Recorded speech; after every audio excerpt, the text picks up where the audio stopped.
ही प्रक्रिया आहे. नगरसेवक निवडून आल्यानंतर पक्षाचा गट स्थापन करावा लागतो आणि तो कोकण आयुक्तांकडे करावा लागतो.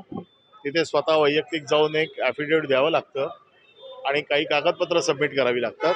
तर त्याप्रमाणे आज सगळे नगरसेवक कोकण आयुक्तांसमोर जाऊन शिवसेना उद्धव बाळासाहेब ठाकरे पक्षाचा गट स्थापन करतील. त्याचबरोबर 157 प्रभागाच्या सरिता म्हस्के ज्या आपल्या निवडून आलेल्या आहेत त्या गैरहजर आहेत, त्या संपर्कात आहेत आणि त्या तिथे पोहोचतील कोकण भवनला. आमच्या बैठकीला नव्हत्या, त्यामुळे बैठकीला नसेल, परंतु त्या आमच्या पक्षाच्या नेत्यांच्या संपर्कात आहेत आणि त्या कोकण भवनला डायरेक्ट येतील. कल्याण डोंबिवलीमध्ये जे पाहायला मिळालेलं आहे, मनसेने आता शिंदेंना पाठिंबा दिल्याचं पाहायला मिळतंय, तर तशीच काही राजकीय घडामोडी ज्या घडत आहेत त्याकडे आपण कसं पाहतो?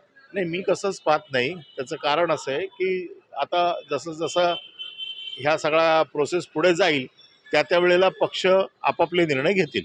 So Maharashtra Nirmal Sena has extended its support to Mahayuti on whether the mayor will be Shiv Sena's or BJP's. That's another question. But what do you think of MNS supporting Mahayuti?